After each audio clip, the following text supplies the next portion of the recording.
Hello friends, KCC यानी केसरिया computer class के YouTube channel पर आपका एक बार फिर से स्वागत है। Special set practice GK science और करंट अफेयर्स के इस सीरीज में जो 68वीं बीपीएससी के पीटी के लिए, बिहार एसएससी पीटी मेंस दोनों के लिए, बिहार दरोगा के पीटी और मेंस दोनों के लिए, रेलवे तथा अन्य एसएससी के एग्जाम के सिलेक्टेड क्वेश्चन में, जो कि सीरीज नंबर 63 आपका चल रहा है। इससे पहले का सीरीज इससे पहले का सेट अगर आपको देखना है, चाहे तो पीडीएफ के रूप में चाहे तो वीडियो के रूप में, तो हमारे टेलीग्राम चैनल को ज्वाइन कर लीजिएगा। हमारे टेलीग्राम चैनल का लिंक हम प्रत्येक वीडियो के डिस्क्रिप्शन में दे देते हैं। फ्रेंड्स, अगर लगातार आप हमारे इस टेस्ट सीरीज को देखते हैं, सॉल्यूशन सुनते हैं और आप इसको अपने आप में अगर डिस्कशन करते होंगे, अगर ऐसा लगता है कि यूजेबल चीज हम आपको बता रहे हैं, तो अगर वीडियो इस लिंक पर नए हैं तो सब्सक्राइब कर लीजिएगा चैनल को। और अगर ऐसा लगता है कि दूसरे के लिए भी यूजफुल हो सकता है वीडियो, तो नेक्स्ट के लिए फॉरवर्ड कर दीजिएगा, यानी शेयर कर दीजिएगा इस वीडियो को। इसके अलावा लाइक कर दीजिएगा और आपके द्वारा वही मेरे लिए किया गया पारितोषित होगा। और आपके लाइक करने से हमारा मनोबल बढ़ता है, जिससे हम और नए नए कंटेंट जो है आपको ट्रेंडिंग क्वेश्चन के तौर पर हम आपके लिए लाते रहेंगे। इसके अलावा जो भी हम सीरीज, चाहे तो एनसीईआरटी का फुल ऑब्जेक्टिव टाइप क्वेश्चन हो, वो भी जो अपलोड करते हैं, उसे भी आप समय समय पर रिवीजन जरूर करते रहिएगा। इसके अलावा करंट अफेयर्स का सीरीज जो भी हम लोड करते हैं, उसे भी आप रिवीजन के तौर पर देख सकते हैं। ये जितना भी क्वेश्चन हम आपको दे रहे हैं फ्रेंड्स, ये सारा आप प्रीवियस ईयर के क्वेश्चन को भी जोड़ के आप देख सकते हैं, या आगामी जो ट्रेंडिंग क्वेश्चन है एग्जाम का सिलेबस के अनुसार, एनसीईआरटी बेस्ड जो क्वेश्चन पूछ रहा है, उसी के सिलेबस के आधार पर हम आपको क्वेश्चन देने का प्रयास करते हैं। तो आप इसका अवलोकन निश्चित तौर पर करते रहेंगे। और आपसे ये हम्बली रिक्वेस्ट है कि आप अगर चैनल पर नए हैं तो सब्सक्राइब जरूर कर लीजिएगा। और कोई भी वीडियो जब हम अपलोड करें तो इसके लिए आपके सबसे पहले नोटिफिकेशन पहुंचे, इसके लिए आप बेल आइकन को जरूर दबा लीजिएगा।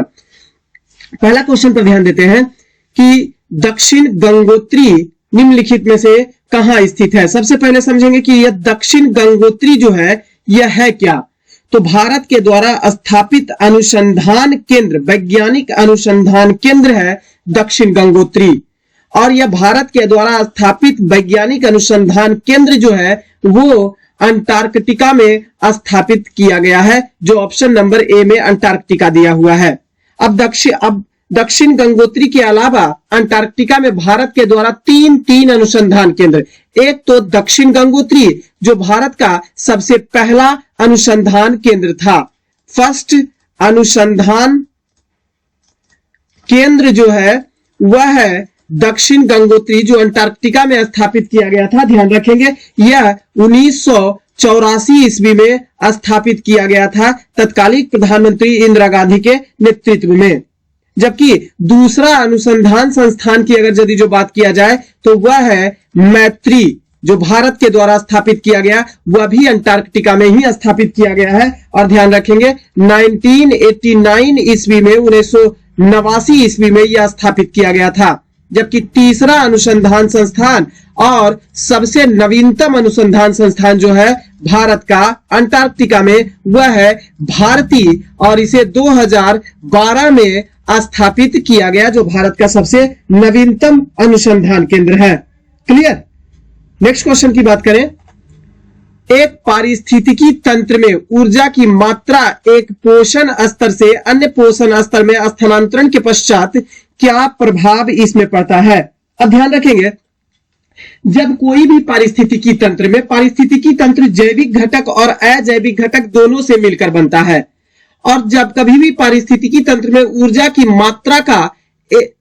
मात्रा का परिवर्तन होता है, तो ऐसे स्थिति में अजैविक घटक से जैविक घटक की ओर ऊर्जा का स्थानांतरण होता है। पहली बात यह भी ध्यान रखेंगे, अजैविक घटक से जैविक घटक की ओर ऊर्जा का स्थानांतरण होता है पारिस्थितिकी तंत्र में।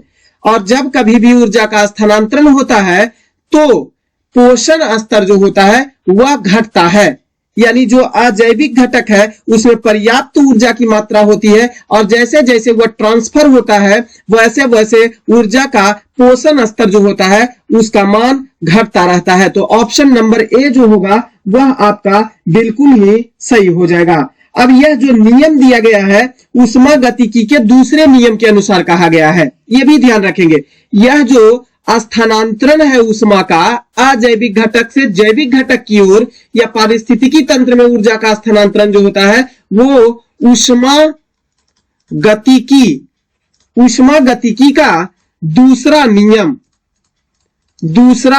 नियम में यह परिभाषित किया गया। कभी कभी क्वेश्चन आपको यहां से भी पूछता है कि पारिस्थितिकी तंत्र में ऊर्जा का स्थानांतरण जो होता है वह किस नियम के तहत दर्शाया जाता है। तो उष्मागतिकी का दूसरा नियम के तहत कहा गया है कि जब ऊर्जा का एक पोषक स्तर से दूसरा अन्य पोषण स्तर में स्थानांतरण होता है तो ऐसे स्थिति में उष्मा में मौजूद उस ऊर्जा में मौजूद पोषण स्तर में कमी आ जाती है, यानी घटती है। अर्थात कहेंगे कि हर पोषण स्तर पर उपलब्ध ऊर्जा की मात्रा जो होती है वो घटती रहती है। इस आधार पर अगर देखा जाए तो शीर्ष मांसाहारियों की सबसे कम ऊर्जा की प्राप्ति होती है, यानी सब जो केवल मांस खाता है, जो साग सब्जी खाता ही नहीं केवल मांस खाता है, उसमें सबसे कम ऊर्जा की पोषण स्तर पहुंच पाता है। क्लियर।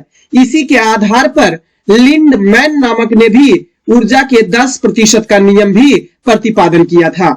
नेक्स्ट क्वेश्चन है, एक घास स्थलीय पारिस्थितिकी तंत्र के खाद्य श्रृंखला में विभिन्न घटकों का सही क्रम क्या होता है।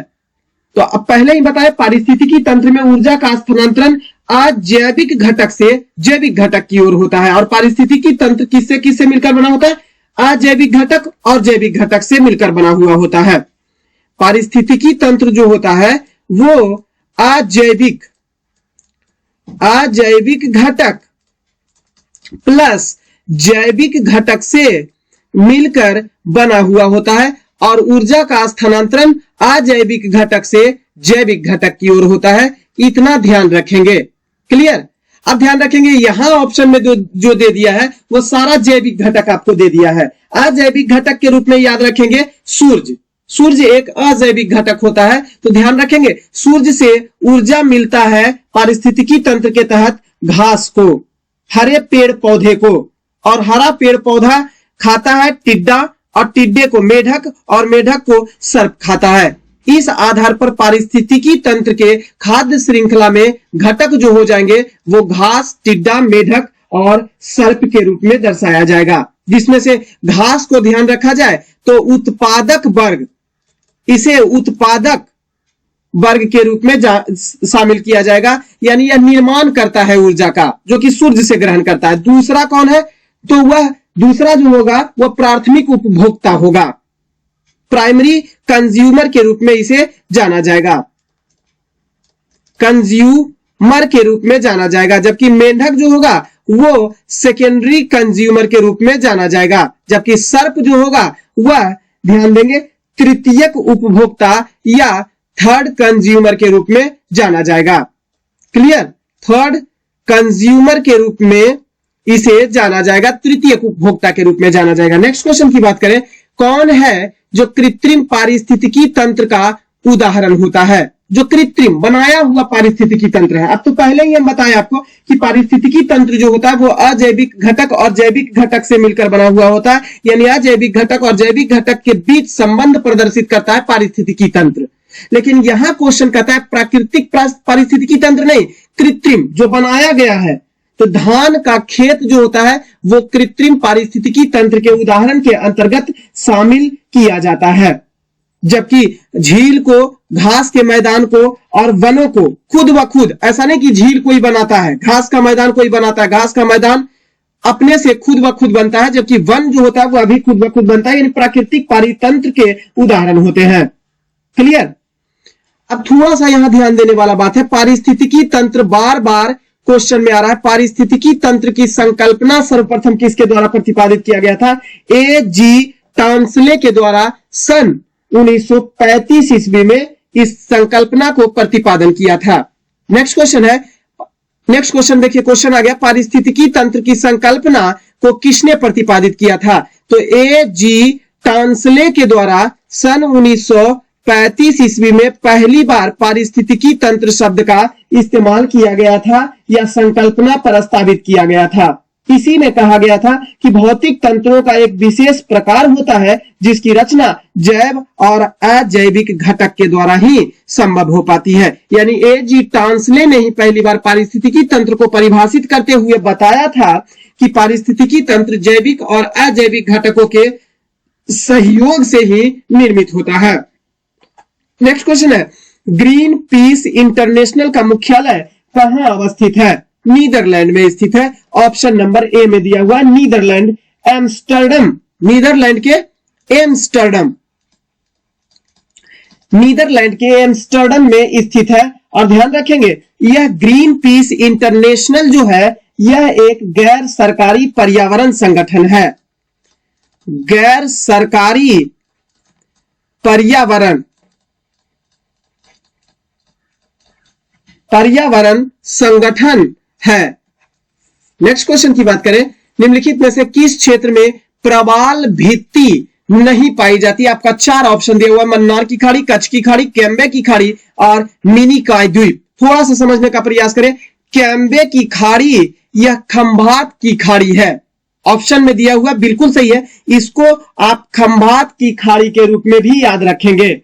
तो खंभात की खाड़ी जो है वो प्रवाल भित्ति नहीं पाई जाती है। यहां आप समझेंगे कि प्रवाल भित्ति क्या होता है। तो समुद्री जो प्रवाल होते हैं, समुद्री प्रवाल के द्वारा छोड़े गए जो कैल्शियम कार्बोनेट होते हैं उससे निर्मित जो चट्टानें होती है, चट्टान बन जाती है, उसे ही प्रवाल भित्ति कहा जाता है।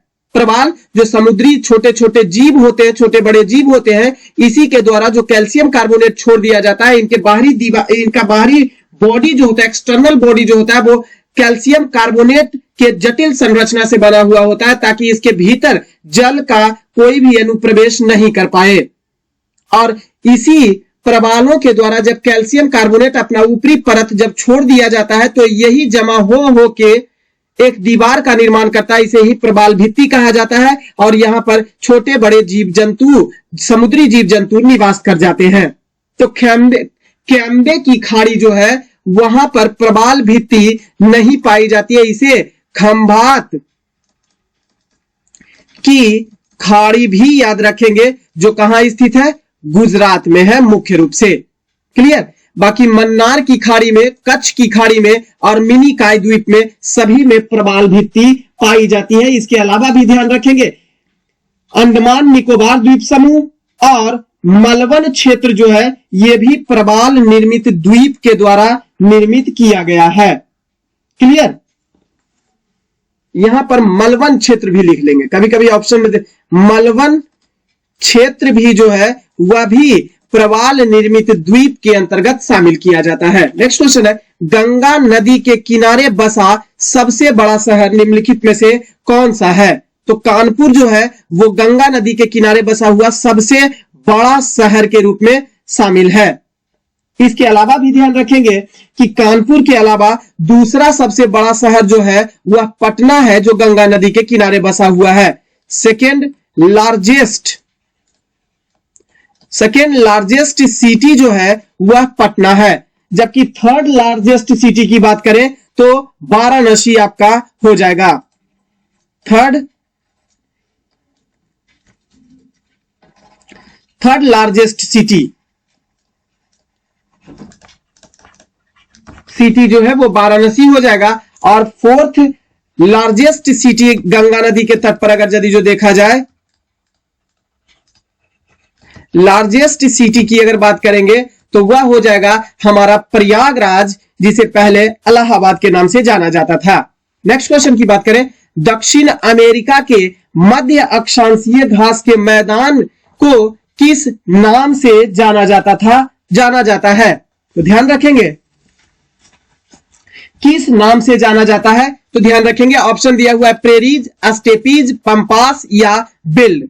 तो दक्षिण अमेरिका के मध्य अक्षांशीय घास के मैदान, या क्वेश्चन पूछेगा शीतोष्ण घास के मैदान को किस नाम से जाना जाता है? मध्य अक्षांश के घास या फिर शीतोष्ण घास के मैदान, यहीं पर दे देगा, ये नहीं देगा तो शीतोष्ण घास का मैदान दे देगा, दोनों में से कोई भी एक। तो यहां पे मध्य अक्षांशीय घास के मैदान को पंपास कहा जाता है, जो दक्षिण अमेरिका में मुख्य रूप से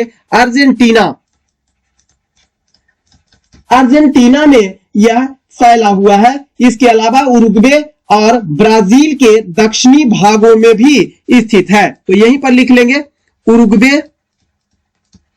उरुग्वे तथा ब्राजील ये तीनों ही देश के दक्षिण अमेरिकी देश है और तीनों देशों में पंपास, जिसे शीतोष्ण कटिबंधीय घास का मैदान या मध्य अक्षांशीय घास का मैदान कहा जाता है। क्लियर। अब थोड़ा सा ध्यान देंगे, प्रेरी उत्तरी अमेरिका में पाया जाता है। उत्तरी अमेरिका के घास के मैदान को प्रेरीज कहा जाता है। स्टेपीज जो होता है, ध्यान रखेंगे, स्टेपीज जो होता है वह एशिया, जो साइबेरिया के क्षेत्र, साइबेरिया के क्षेत्र के मध्य अक्षांशीय या शीतोष्ण कटिबंधीय घास के मैदान को स्टेपीज कहा जाता है, जो रूस के क्षेत्र में आता है। क्लियर।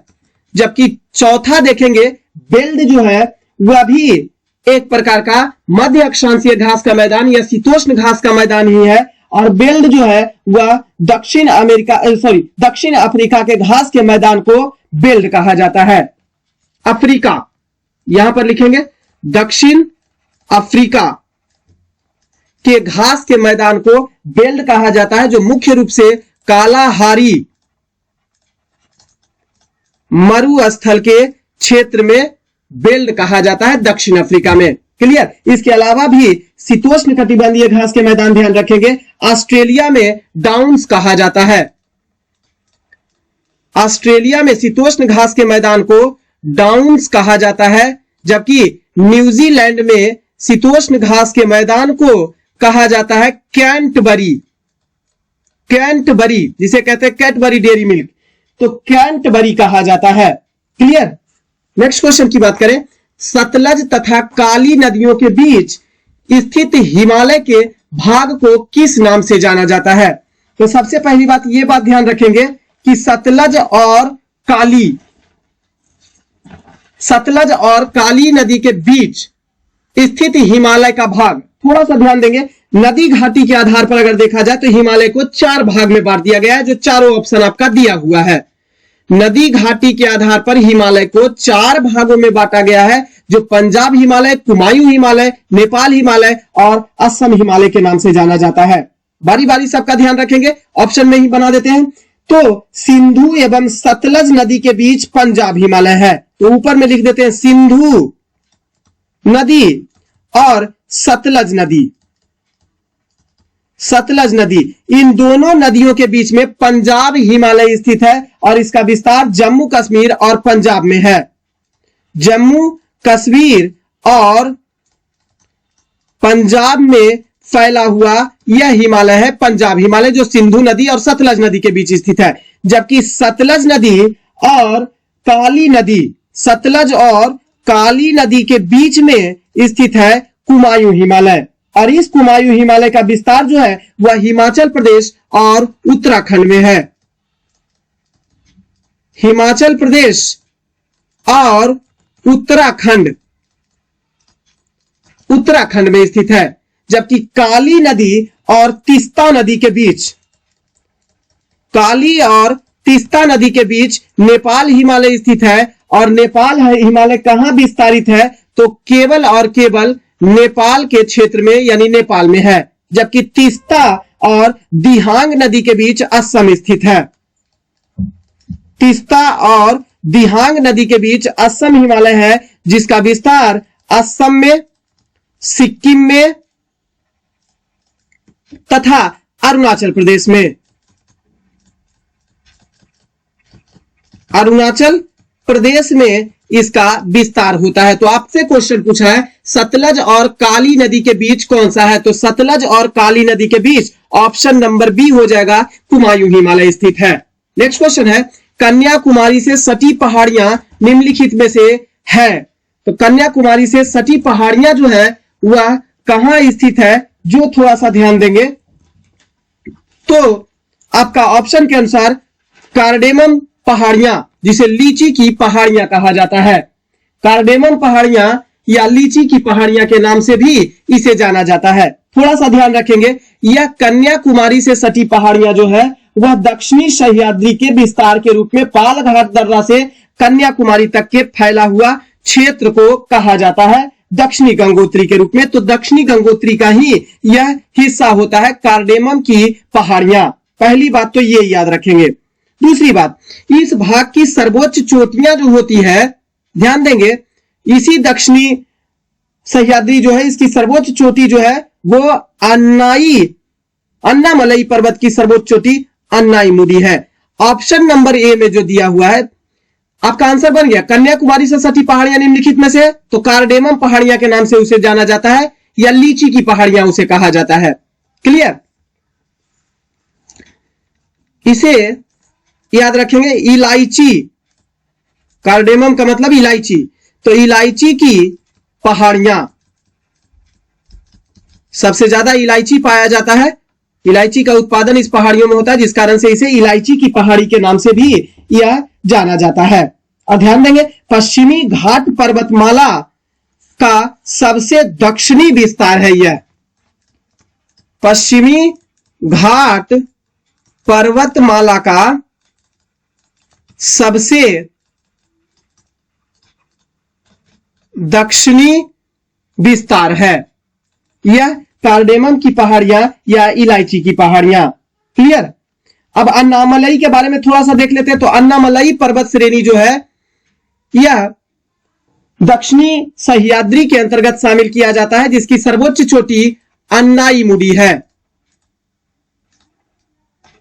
अन्नाईमुडी जो है इसकी सर्वोच्च चोटी के रूप में दर्शाया जाता है। देखेंगे तो अन्नाईमुडी दक्षिण भारत की भी सर्वोच्च चोटी के रूप में जाना जाता है, जबकि दक्षिण भारत की दूसरी सर्वोच्च चोटी जो है वो है दोदा बेटा, और यह दोदा बेटा जो है वो नीलगिरी पर्वत श्रेणी की सर्वोच्च चोटी है। दोदा बेटा इसकी सर्वोच्च चोटी है नीलगिरी पर्वत चोटी की, जो कि दक्षिणी भारत की दूसरी सर्वोच्च चोटी है। क्लियर, नेक्स्ट क्वेश्चन की बात करें, दक्षिणी गोलार्ध में सबसे बड़ा दिन कब होता है? तो दक्षिणी गोलार्ध में सबसे बड़ा दिन 22 दिसंबर को होता है, क्योंकि सूर्य की स्थिति दक्षिणी गोलार्ध में 22 दिसंबर के दिन यानी मकर रेखा के बीच होती है। तो मकर संक्रांति इसे कहा जाता है 22 दिसंबर को। जबकि उत्तरी गोलार्ध की बात किया जाए, अच्छा ठीक है, दक्षिणी गोलार्ध में सूर्य की स्थिति 22 दिसंबर को मकर रेखा पर होती है, जिस कारण से उसे मकर संक्रांति के नाम से जाना जाता है। इस दिन को मकर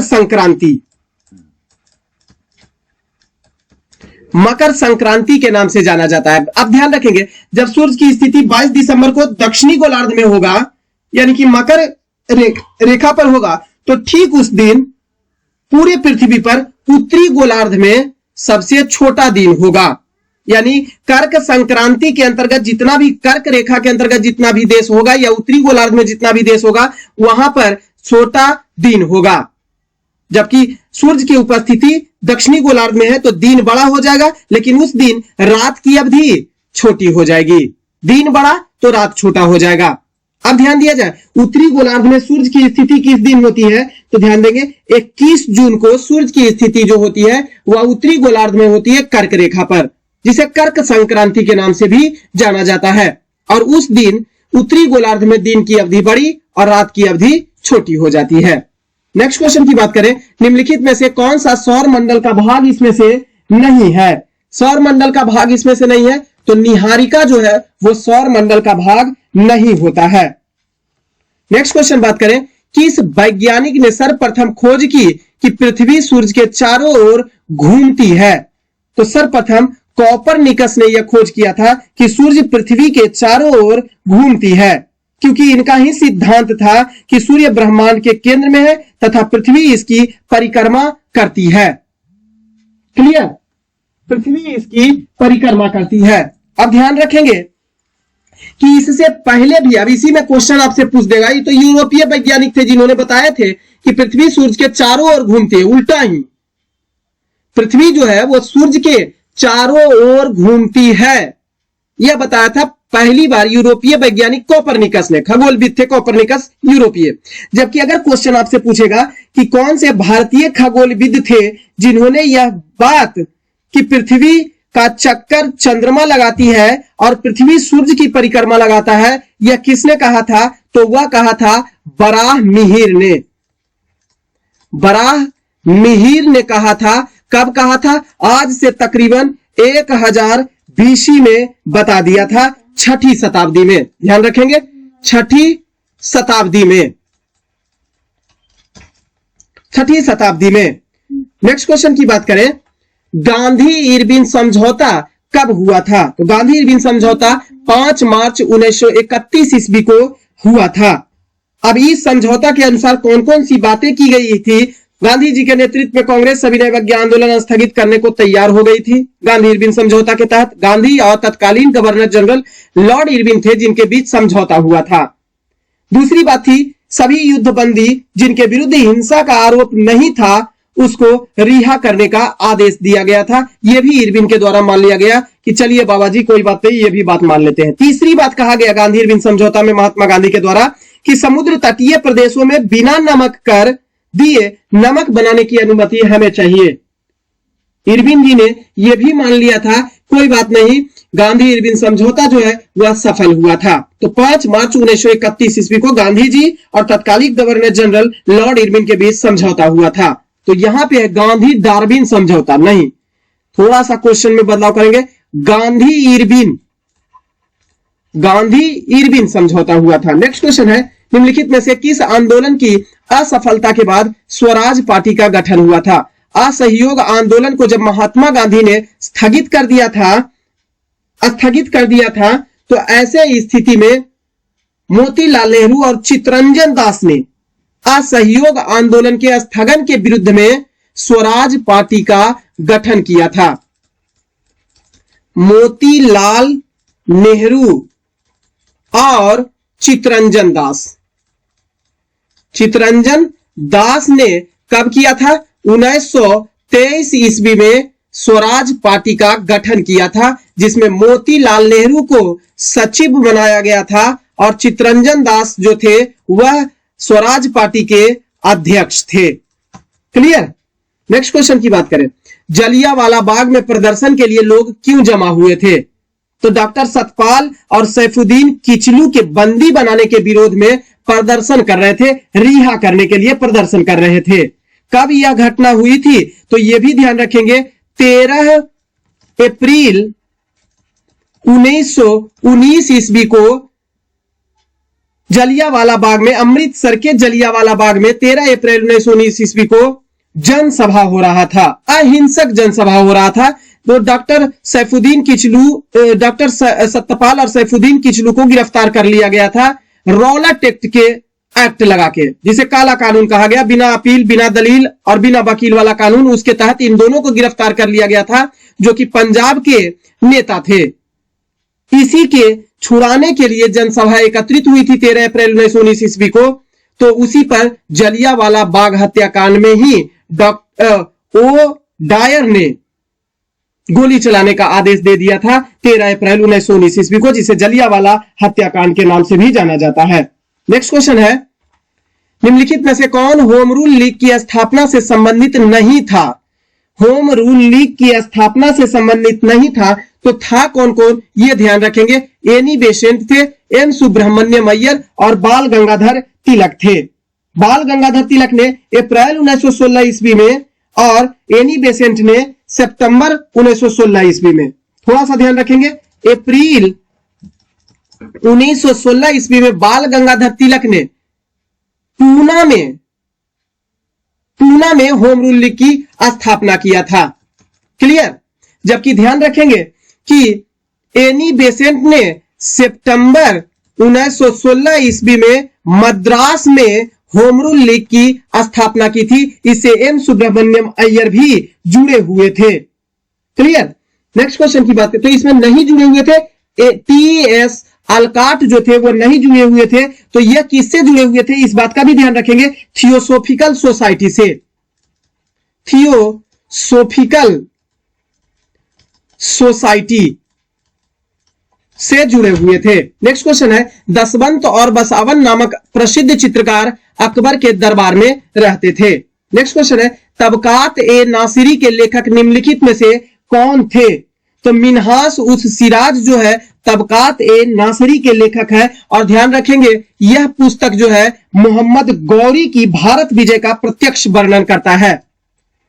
मोहम्मद गौरी का भारत विजय या भारत अभियान कहेंगे, अभियान की जानकारी उपलब्ध कराता है। नेक्स्ट क्वेश्चन है, फिरोज तुगलक द्वारा स्थापित दार उल सफा निम्नलिखित में से क्या था? तो खैराती अस्पताल था, जिसकी स्थापना फिरोज शाह तुगलक के द्वारा किया गया था। नेक्स्ट क्वेश्चन की बात करें, कर्नाट वंश का संस्थापक निम्नलिखित में से कौन था? नान्यदेव। कर्नाट वंश का संस्थापक नान्यदेव था। इस कर्नाट वंश को और अन्य नाम से जाना जाता है, ध्यान रखेंगे, इसे ही देव राजवंश जाना जाता है, देव राजवंश के नाम से भी जाना जाता है। इस कर्नाट वंश की स्थापना नान्यदेव के द्वारा कब किया गया था? तो 1097 ईस्वी में किया गया था। और कहां किया गया था यह भी ध्यान रखेंगे, मिथिला में किया गया था। इसकी राजधानी सिमरावगढ़ को बनाया गया था। मिथिला में इसकी स्थापना किया गया था। राजधानी जो था यह भी ध्यान रखेंगे कि राजधानी सिमरावगढ़ को इसकी राजधानी बनाया गया था। ध्यान रखेंगे, मिथिला का स्वर्ण युग के नाम से भी कर्नाट वंश के युग को जाना जाता है, मिथिला का स्वर्ण युग। नेक्स्ट क्वेश्चन है, सेंड्रोकोटस की पहचान मौर्य शासक चंद्रगुप्त मौर्य के रूप में किसके द्वारा किया गया है? विलियम जोन्स के द्वारा किया गया है। ऑप्शन नंबर सी में दिया हुआ है। जबकि ध्यान रखेंगे, एरियन तथा प्लूटार्क ने चंद्रगुप्त मौर्य को एंड्रोकोटस की संज्ञा दी है। एरियन और प्लूटार्क दोनों ने चंद्रगुप्त मौर्य को एंड्रोकोटस, फिर से ध्यान देंगे,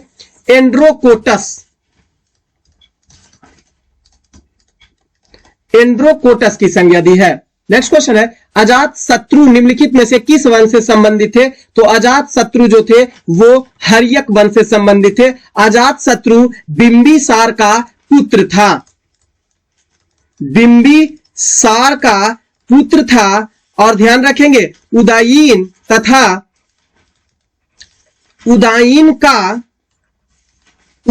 का पिता था। ध्यान रखेंगे, अजात शत्रु अपने पिता बिंबिसार की हत्या कर दिया था और उनके हत्या के उपरांत यह राजगद्दी को प्राप्त किया था 492 बीसी पूर्व में।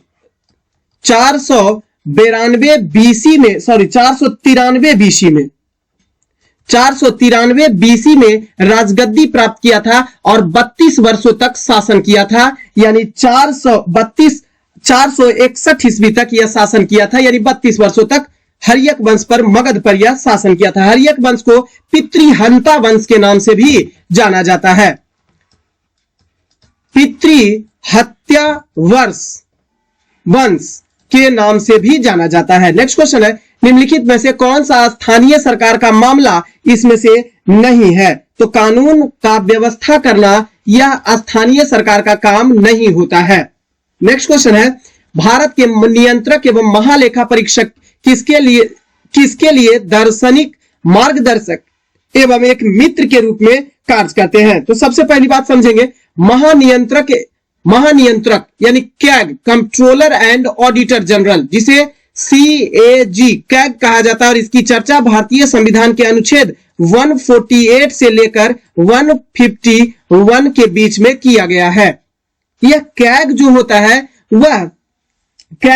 ध्यान रखेंगे 65 वर्ष की आयु तक और 6 वर्ष की आयु के लिए अधिकतम 65 वर्ष तथा 6 वर्ष की आयु के लिए इसे नियुक्त किया जाता है, भारत के राष्ट्रपति के द्वारा नियुक्त किया जाता है। और यह लोक लेखा समिति के मार्गदर्शन एवं एक मित्र के रूप में कार्य करता है। लोक लेखा समिति, ध्यान रखेंगे कि यह मिनी लोकसभा के नाम से भी इसे जाना जाता है, लोक लेखा समिति को। और इसमें कुल 22 सदस्य होते हैं, जिसमें से 15 सदस्य जो होते हैं लोकसभा से और 7 सदस्य जो होते हैं वो राज्यसभा से होते हैं। लोकसभा को ध्यान रखेंगे मिनी लोकसभा के नाम से जाना जाता है। नेक्स्ट क्वेश्चन है, भारतीय संविधान के किस संशोधन अधिनियम के तहत उच्च न्यायालय के न्यायाधीशों की सेवानिवृत्ति की आयु 60 वर्ष से बढ़ाकर 62 वर्ष की गई थी? तो ध्यान रखेंगे यह 15वां संवैधानिक संशोधन के तहत किया गया था। और ध्यान रखेंगे यह 15वां संवैधानिक संशोधन 1963 ईस्वी में किया गया था, जिसके तहत ही 60 वर्ष से बढ़ाकर 62 वर्ष की आयु कर दी गई थी। नेक्स्ट क्वेश्चन है, वह व्यक्ति कौन है जो राज्यसभा का सदस्य होते हुए राज्यसभा तथा लोकसभा दोनों में बोल सकता है लेकिन मत प्रदान नहीं कर सकता है? ध्यान रखेंगे, बोल सकता है लेकिन मत प्रदान नहीं कर सकता है, तो ध्यान रखेंगे वे मंत्री जो राज्यसभा का सदस्य होते हैं वे दोनों ही सदन में, चाहे तो राज्यसभा हो चाहे तो लोकसभा हो, दोनों ही सदन में बोल सकते हैं। ऑप्शन नंबर सी बिल्कुल ही आपका सही हो जाएगा। यह जो है इसकी चर्चा जो किया गया है वो अनुच्छेद 88 में कहा गया है कि सदस्य होते हुए राज्यसभा लोकसभा दोनों में बोल सकता है लेकिन मत प्रदान नहीं करेगा, अनुच्छेद 88 में कहा गया। नेक्स्ट क्वेश्चन है, भारतीय संसद के संयुक्त सत्र की अध्यक्षता किसके द्वारा किया जाता है? तो लोकसभा अध्यक्ष के द्वारा किया जाता है। ध्यान रखेंगे, संयुक्त सत्र की अध्यक्षता जो करते हैं लोकसभा अध्यक्ष करते हैं, और ध्यान रखेंगे यह किस अनुच्छेद का प्रयोग करके? तो अनुच्छेद 118 के 4 का प्रयोग करके ही यह लोकसभा अध्यक्ष संयुक्त अधिवेशन की अध्यक्षता करते हैं। लेकिन संयुक्त सत्र की चर्चा भारतीय संविधान के अनुच्छेद 108वें अनुच्छेद में किया गया है। नेक्स्ट क्वेश्चन है, राष्ट्रपति द्वारा संसद के दोनों सदनों के लिए कुल कितने सदस्य को नामित किया जाता है? तो वर्तमान समय में कुल 12 सदस्यों को अब नामित किया जाता है। यह भी ध्यान रखेंगे कि राष्ट्रपति द्वारा राज्यसभा के लिए 12 और लोकसभा के लिए एंग्लो इंडियन समुदाय के 2 व्यक्तियों को नामित किया जाता था। बाद में राष्ट्रपति अभी भी केवल राज्यसभा के 12 व्यक्तियों को राज्यसभा के लिए राष्ट्रपति मनोनीत करते थे, लेकिन एंग्लो इंडियन सदस्य जो थे वह लोकसभा के लिए 2 एंग्लो इंडियन सदस्य को राष्ट्रपति के द्वारा लोकसभा के लिए मनोनयन किया जाता था। लेकिन वर्तमान समय में जब 104वां संवैधानिक संशोधन जब हुआ, कब? 2021 में, तो जो 2 सदस्य जो एंग्लो इंडियन आंग्ल भारतीय, इसका मनोनयन अब 104वां संवैधानिक संशोधन जो लोकसभा में होता था इसको अब समाप्त कर दिया गया है। क्लियर? तो अब केवल 12 ही सदस्य रह गए, पहले यह संख्या 14 थी। नेक्स्ट क्वेश्चन है, निम्नलिखित में से कौन सा निजी स्वतंत्रता का एक आधार है? निजी स्वतंत्रता का आधार बंदी प्रत्यक्षीकरण है। निजी स्वतंत्रता के अधिकार के अंतर्गत शामिल किया जाता है यह बंदी प्रत्यक्षीकरण है। कोई भी व्यक्ति को जब बंदी बनाया गया है, गिरफ्तार किया गया है, तो 24 घंटा के भीतर सशरीर उसे दंडाधिकारी के समक्ष प्रस्तुत करने का बात कहा गया है अनुच्छेद 32 में, जो कि सर्वोच्च न्यायालय और उच्च न्यायालय दोनों के द्वारा एक रीट के तौर पर जाना जाता है। नेक्स्ट क्वेश्चन है, जिस संविधान सभा द्वारा भारत के संविधान का अधिनियम किया गया उसके सदस्य इसमें से कौन थे? तो ध्यान रखेंगे विभिन्न प्रांतों के विधानसभाओं द्वारा वो निर्वाचित थे, जिसमें कुल सदस्य की संख्या, निर्वाचित सदस्यों की संख्या 389 थी। अब यह 389 में ध्यान रखेंगे तो 2 भागों में बटा था। 296 जो था वो ब्रिटिश प्रांत से था, ब्रिटिश प्रांत से था, जबकि 93 सदस्य जो थे वो देसी रियासत से थे। अब 296 में से ब्रिटिश प्रांतों में से ध्यान रखेंगे राज्य प्रांत से 292 थे। 292 जो थे वो राज्य के प्रांतों से थे, जबकि दूसरा 4 जो सदस्य थे वो कमिश्नरी प्रांत से थे। यही आंकड़ा रहा था। नेक्स्ट क्वेश्चन है, वह परिवर्तन जिसमें एक या एक से अधिक नए पदार्थ बनते हैं उसे रासायनिक परिवर्तन के नाम से भी जाना जाता है, जबकि भौतिक परिवर्तन में नया पदार्थ नहीं बनता है, केवल अपनी अवस्था को परिवर्तन करता है। नेक्स्ट क्वेश्चन है, चर्म रोग उपचार के लिए प्रयोग किया जाने वाला रेडियो आइसोटोन निम्नलिखित में से इसमें कौन है? तो रेडियो फास्फोरस है, ऑप्शन नंबर डी में दिया हुआ है। रेडियो फास्फोरस 32 का प्रयोग किया जाता है, यह भी ध्यान रखेंगे 32। नेक्स्ट क्वेश्चन है, निम्नलिखित में से किसका ज्वलन ताप सबसे निम्न होता है? तो ज्वलन ताप सबसे निम्न जो होता है वो ऑप्शन लकड़ी, कागज, प्लास्टिक में पेट्रोल का होता है, जिसका न्यूनतम ताप पर कोई पदार्थ जलना प्रारंभ कर देता है। क्लियर, उसे ही उसका ज्वलन ताप कहा जाता है। तो पेट्रोल का ज्वलन ताप सबसे कम होता है। नेक्स्ट क्वेश्चन है, ओजोन ऑक्सीजन का एक क्या होता है? तो ओजोन जो होता है ऑक्सीजन का एक अपर रूप होता है। ऑप्शन नंबर डी में है। ओजोन का रूप अगर रासायनिक सूत्र की बात करें तो O3 के रूप में जाना जाता है। ओजोन एक गैस होता है जो सूर्य से आने वाली पराबैंगनी किरण को वायुमंडल में रोक देने का काम करता है। अब देखेंगे तो यह त्रिपरमाण्विक होता है क्योंकि O3 के रूप में इसे जाना जाता है। नेक्स्ट क्वेश्चन है, विद्युत चालक करने वाले अधिकांश द्रव्य अम्ल क्षारकों और ... के विलयन होते हैं। और किसके विलयन होते हैं? तो समझेंगे, और लवण के विलयन होते हैं। अधिकांश द्रव्य जो भी होते हैं जो विद्युत का चालन करने में समर्थ होता है वे अम्ल, क्षारक और लवणों के जलीय विलयन होते हैं। जैसे कि एग्जाम्पल में ध्यान रखेंगे, एग्जाम्पल में सल्फ्यूरिक एसिड H2SO4 होता है। इसके अलावा NaOH होता है। इसके अलावा NaCl होता है। नेक्स्ट क्वेश्चन है, लोहे में जंग लगने के लिए निम्नलिखित में से किसकी आवश्यकता होती है?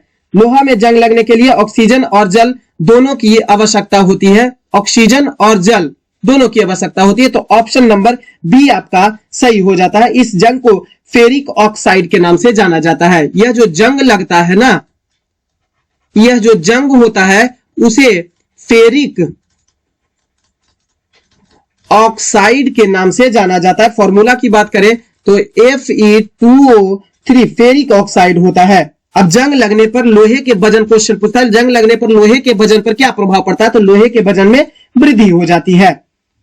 नेक्स्ट क्वेश्चन है, किसी तत्व का परमाणु संख्या 17 दिया हुआ है और द्रव्यमान संख्या 36 दिया हुआ है, तो उसके न्यूक्लियस में न्यूट्रॉन की संख्या का मान निकालना है। तो न्यूट्रॉन की संख्या का मान निकालने के लिए हम द्रव्यमान संख्या में परमाणु संख्या को घटा देते हैं।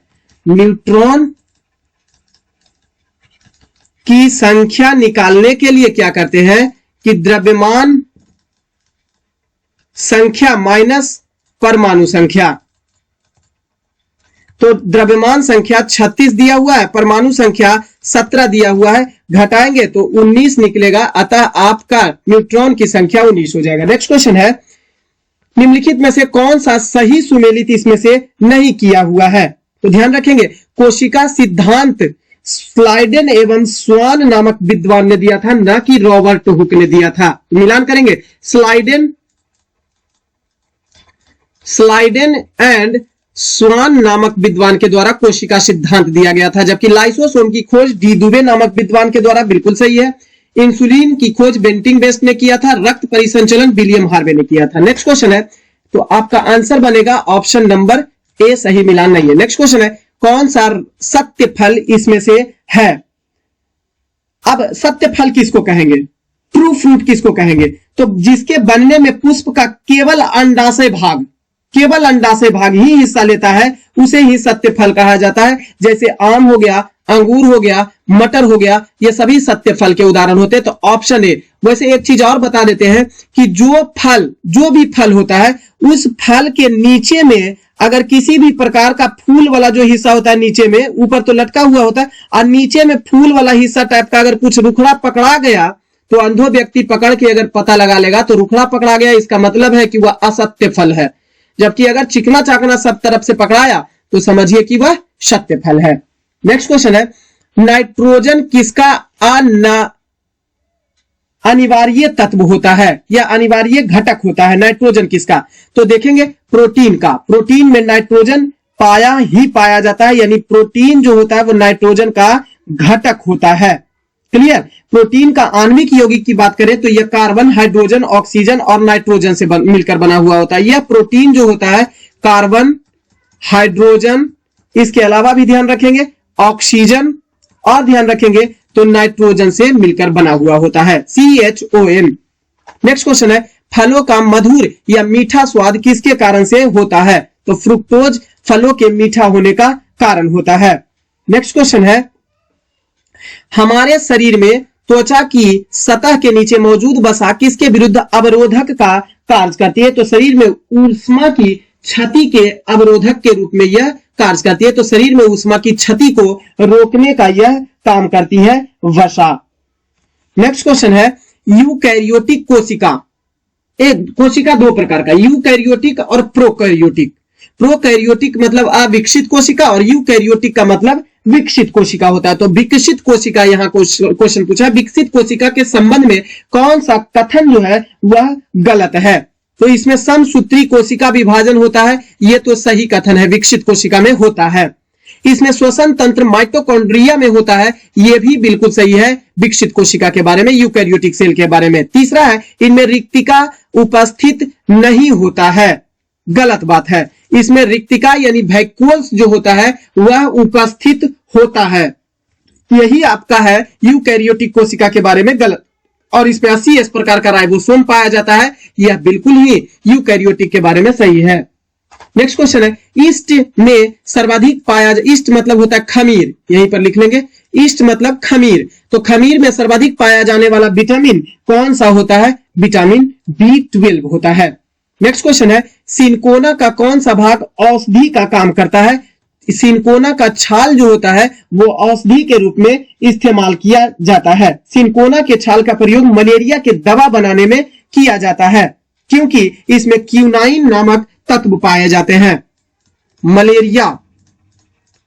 मलेरिया की दवा बनाने में इसका प्रयोग किया जाता है, क्योंकि इसमें क्विनाइन नामक तत्व पाए जाते हैं। क्विनाइन नामक तत्व की मौजूदगी होता है इस सिनकोना के छाल में। नेक्स्ट क्वेश्चन है निम्नलिखित में से कौन सा रोग बैक्टीरिया से होने वाला रोग होता है। तो बैक्टीरिया से यानी जीवाणु से डीप सीटी का कुटनी है। डीप सीटी का कुटनी है। डी से डिप्थेरिया, पा से प्लेग, सी से सिफिलिस, टी से टिटेनस, का से काली खांसी और कु से कुष्ठ रोग, ट से टाइफाइड, नी से निमोनिया और है से हैजा रोग हो जाता है। तो दिए गए ऑप्शन के अनुसार ऑप्शन नंबर बी टाइफाइड है। नेक्स्ट क्वेश्चन है कौन सा, टाइफाइड को आंत की बुखार भी कहा जाता है, फीवर ऑफ इंटेस्टाइन के नाम से भी जाना जाता है।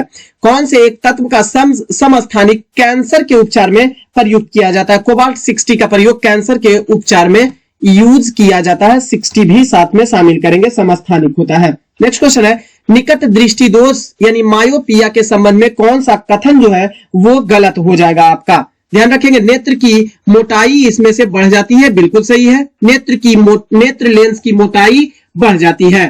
फोकस दूरी घट जाती है, यह भी सही है। नेत्र के गोलक की त्रिज्या या व्यास में वृद्धि हो जाती है, यह भी बात सही है। और निकट दृष्टि दोष में निकट की वस्तु स्पष्ट रूप से दिखाई देती है, दूर की वस्तु स्पष्ट रूप से दिखाई नहीं देती है। प्रतिबिंब को रेटिना पर बन जाता है, जी नहीं, निकट दृष्टि दोष में प्रतिबिंब रेटिना के सामने यानी रेटिना के आगे बन जाता है, उसे निकट दृष्टि दोष कहा जाता है। तो यही जो होगा आपका गलत हो जाएगा निकट दृष्टि दोष के बारे में, ऑप्शन नंबर डी। फ्रेंड्स ये 50 क्वेश्चन का सीरीज बस 63 नंबर सीरीज था, आप इसको रिवीजन कर लीजिएगा और अगर अच्छा लगता है तो इसे शेयर कर दिया कीजिएगा, लाइक भी वीडियो की कीजिएगा ताकि हमें प्रोत्साहन मिल सके और हम आपके लिए कंटेंट जोड़ते रहें। बहुत बहुत आपको धन्यवाद।